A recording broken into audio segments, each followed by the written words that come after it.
Baruchim haboim, welcome everyone. We're about to begin Be'ezras Hashem together on Daf Nona Amud Beis, 8 lines from the top.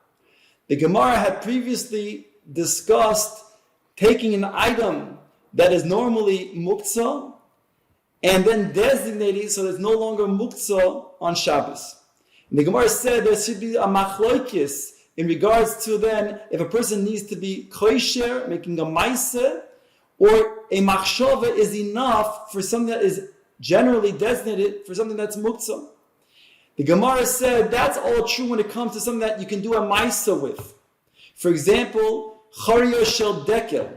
There you can be kosher, the choryo shel dekel, and therefore the Tana holds you must be kosher in order to take it out of its muktzah status. But that same Tana would agree, however, when it comes to something that is not able to do a maaseh with. For example, ofar. When you take ofar, the Gemara says, and you put it into a room, and you then are designated it for purposes that you want to use for Shabbos, like covering up tsoya or spit. There, even that Tana agrees that it's sufficient just to have the machshava alone, because that's not something you can do a maaseh with. You merely move the ofar from one place to another place, but there's no maaseh involved in the ofar itself. The Gemara brought that there is 2 brises that seem to then argue. One brisa says that if you have neser and choil, and you go ahead and rub silver with it, it's mutter. The other one says that it's aser. The Gemara was miyashev ultimately these 2 brises by saying they're both Rabbi Yehuda. One opinion of Rabbi Yehuda explains that there's a problem of govir, that a person will scrape out some of the silver, whereby he'll be over an isur deraisa of memachek, whereas the other brisa holds that it's not a problem, and therefore it's mutter. Agav, what we just said about being gorer or not gorer, the Gemara now explains about cleaning a person's face. Is that considered to be a problem or not with certain types of materials? Says the Gemara, Omer Rav Yehuda, Ofar Leveinsa Shari. If a person wants to then clean his face with Leveinsa, Ofar Leveinsa is different types of powder of bricks, and he wants to use that to clean his face. He's allowed to do that on Shabbos. Here we're talking about a person who does have a beard. And we're not worried that he's going to then take out some of the hair of the beard. Rav Yosef kuspa the yasmin shari. If you want to use the psoiles of the shumshamin of sesame seeds, that's also permissible. Rove ofar pilpuli shari. If you would like to use the crushed peppers, that's also something that can be used to clean one's face on Shabbos. Rav Shesh's barda shari. Rav Shesh's barda is mutter to clean one's face. Again, even though he might have a beard, there's not a chashash that the hair will come out. My barda, what is barda? Asked the Gemara to identify that, which Rav Shesh says is mutter. Rav Yosef tilsa ohala, v'tilsa asa, v'tilsa sigla. It's 1/3 aloe, 1/3 of a hadas, a myrtle, and 1/3 of violets. You can use that to clean your face. Or on Nechemi bar Yosef kol heicha deleka ruba ahala shapir dami. He says that so long as there's not a roiv of the aloe, it is mutter, which means that Rav Nechemi bar Yosef, who says as long as not going to be a roiv, is arguing on the previous opinion of Rav Yosef. Rav Yosef says only 1/3 of aloe is permissible. More than that, not. Whereas Rav Nechemia bar Yosef, he is saying that it's indeed mutter so long as it's not a rov. Ask the Gemara, boy me name Rav Sheshes. Rav Sheshes was asked the following question: Mahu liftsoya zeisim b'Shabbos. What is the din? Can a person go ahead and take olives and smash them so that he can clean his hands? It also helps the hands become clean, and also is a problem perhaps potentially because it could remove hair. Is that permissible to be done on Shabbos? Omar lehu. Rav Sheshet answered back, V'chi b'chol mihitiru. Even during the week, would this be permissible to take olives and smash them to wash one's hands with? The Gemara explains, Kisovar mishum hefsed oichlin.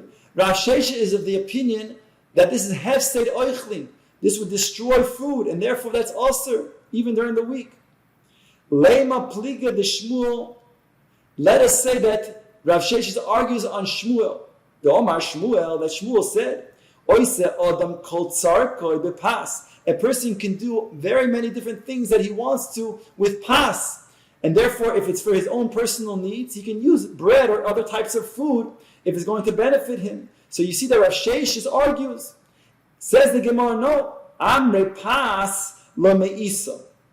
Hani meisi. The difference is that pas does not become disgusting. But now, when you then smash the olives become disgusting and unusable. And therefore, even Shmuel agrees that when you have pas, you can't go ahead and put raw meat on pas.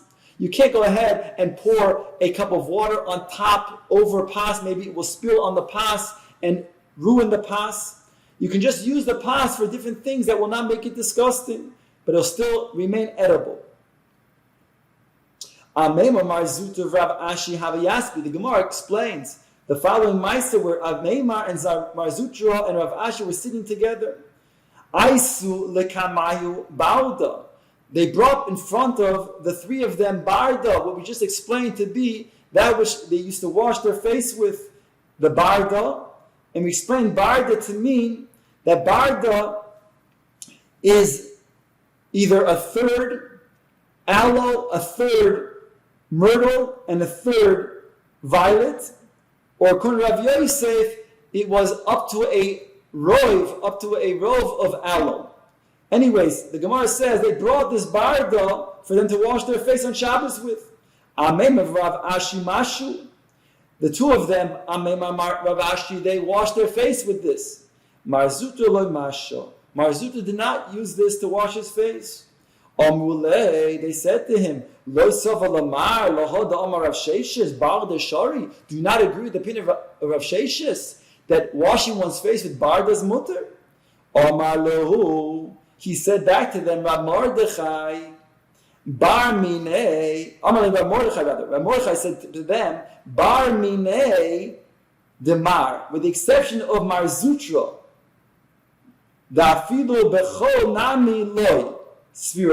He says even during the week you're not permitted to wash one's face with barda, not because of an Isser Shabbos, because Sover Loki Ha, because he holds like the following: the Tanya, for it says in the Brisa, Megarer Adam Galdi Tsoya, the Galdi Mako Sha'al Besoro Bishvil Tzaro. A person is able to then scrape different things from his skin, if it's soya or if it's on his makeh.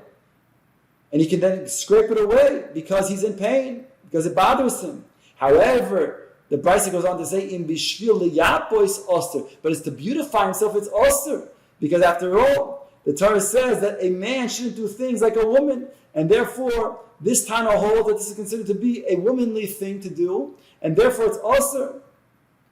Lo yevash gever simlas isha. So therefore, this opinion is what Rav Zutra ascribes to, and therefore he didn't wash his face with barda.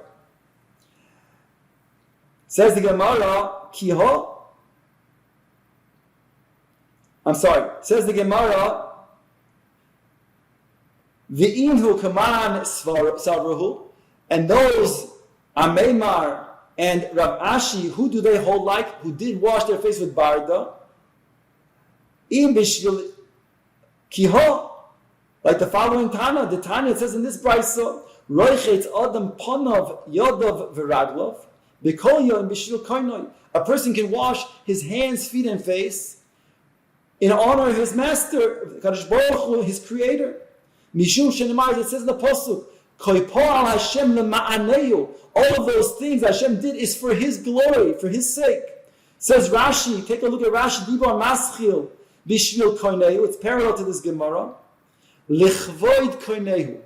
in honor of his creator, the master HaKadosh Baruch Hu, Dirshu, that says, Ki b'tzelem Elokim also es ha'adam. HaKadosh Baruch Hu created man b'tzelem Elokim. And therefore, to make a person's face in a proper way where it will then give off the glory of Hashem is in fact a mitzvah. Va'oin, Rashi brings, the haroya brios nois, if a person sees a person that is beautiful, it says in that Gemara, it says in the Gemara in Brachos, he makes a bracha on him. So you see indeed that it's a glory to HaKadosh Baruch Hu when a person washes his face.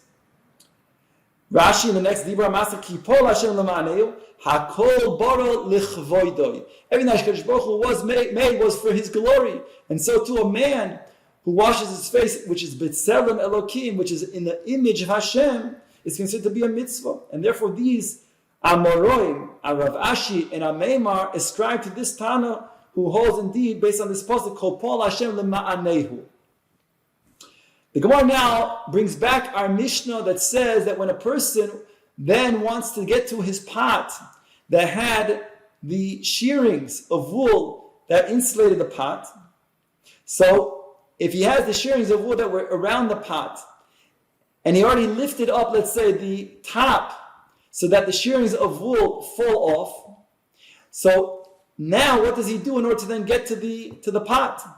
So Gemara says, a box that is around the shearings of wool and the pot that is inside of it.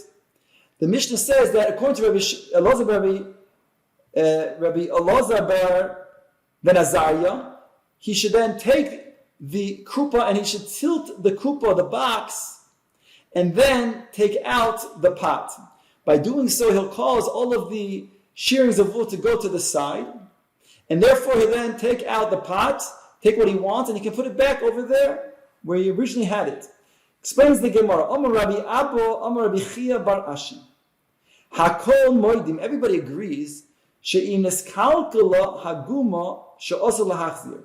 Everybody agrees that if indeed the guma, the original place where the pot was, is niskalkala, that means that there are now shearings of wool there where he cannot now put the pot in its original place, that would be also to put back, because then you'll come and remove the shearings of wool which are muktzah. So even the chachamim who argue on Rabbi Shimon ben Elazar will agree that would be also to do.